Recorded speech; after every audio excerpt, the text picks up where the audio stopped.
Indians are superior race.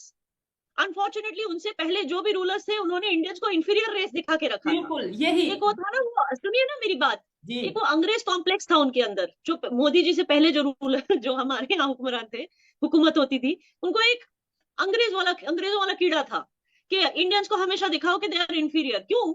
तो क्योंकि world bank से वो भी बहुत सारा चंदा लेते थे कि भाई इंडियन भूखे नंगे हैं, मर रहे हैं, तो हमें उनके पेट भरने के लिए पैसा चाहिए। तो वर्ल्ड बैंक से बहुत बड़े बड़े फंड्स उठाया करते थे, जिसमें से शायद 1-2% वो इंडिया के डेवलपमेंट में डालते थे, बाकी अपनी तिजोरी में डालते थे। इट इज अनफॉर्चुनेट सोहेब, मैं एक लाइन बोलना चाहूंगी, India bashing is a big industry in Pakistan, और इससे लोगों के घर और चूल्हे जलते हैं। दुनिया के सबसे ज्यादा एजुकेटेड लोग तो इंडियंस ही है, ये तो आपको मानना चाहिए। दुनिया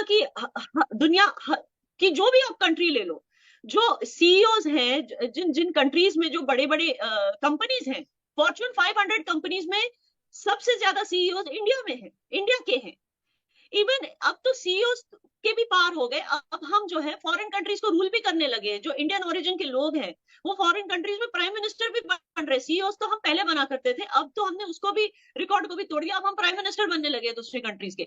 तो आप सोचिए, अगर हमें सुपीरियोरिटी कॉम्प्लेक्स नहीं होगा तो क्या होगा? Obviously we are a superior race. मैंने एक वीडियो देखा था रिसेंटली, जिसमें आपके कोई मिनिस्टर किसी कॉलेज में स्पीच दे रहे हैं, he was a chief guest, वहां भी उनके मुंह से गालियां निकली while गिविंग लाइक वेरी, बात करते करते ऐसी गाली निकल गई।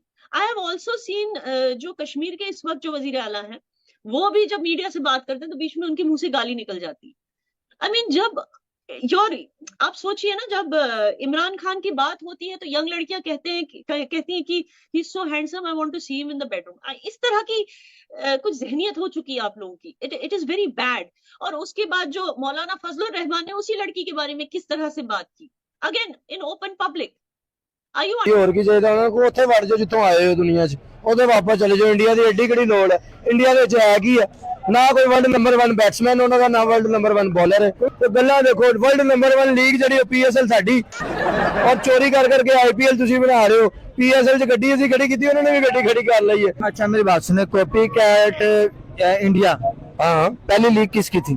पहली लीग जो बिग बैश थी, उसके बाद उस तो बाद कैरिबियन लीग सी, उसके बाद उस तो बाद इंडिया दी सी, उसके बाद उस तो बाद बांग्लादेश दी सी, और उसके बाद पाकिस्तान दी सी। इसमें दुनिया भी है, मौका भी है, दस्तूर भी है। टू ऑल ऑफ यू, मैं हूं फखर यूसुफजई और आप देख रहे हैं डिबेट विद फखर। आज की डिबेट में बात करेंगे G7 का एक बहुत बड़ा फोरम है, उसके समिट चल रही है हिरोशिमा, जापान का एक बड़ा मशहूर शहर है, और मेरे ख्याल में शायद ही कोई हो जो उसको ना जानता हो। लेकिन वहाँ पे G7 में Indian prime minister Narendra Modi साहब भी मौजूद हैं, वो पहुंचे हैं। और इसके साथ साथ बहुत सारी और उनकी एक्टिविटीज है। क्वाड समिट, क्वाड के हवाले से यकीन आपने बहुत सारे शोज देखे हैं हमारे चैनल के ऊपर। इसके अलावा भी बहुत सारी बात होती रही, लेकिन उसकी भी एक मीटिंग होनी I think so in Australia, और उनकी क्या मसरूफियत रहेगी, इस हवाले से भी बात करेंगे। इसके साथ साथ एक जो रेल लिंक है, ईरान को कनेक्ट करना इंडिया के साथ, और फिर रशिया के साथ इंडिया की कनेक्टिविटी डायरेक्ट, ये भी एक बहुत बड़ा प्रोजेक्ट है। इसके पीछे क्या है और कब होगा, कैसे होगा, इस हवाले से बात करेंगे। और बात करने के लिए हमें ज्वाइन कर रहे हैं senior political commentator from India, Sumit Peer sahab. Sumit ji, thank you very much for joining the show.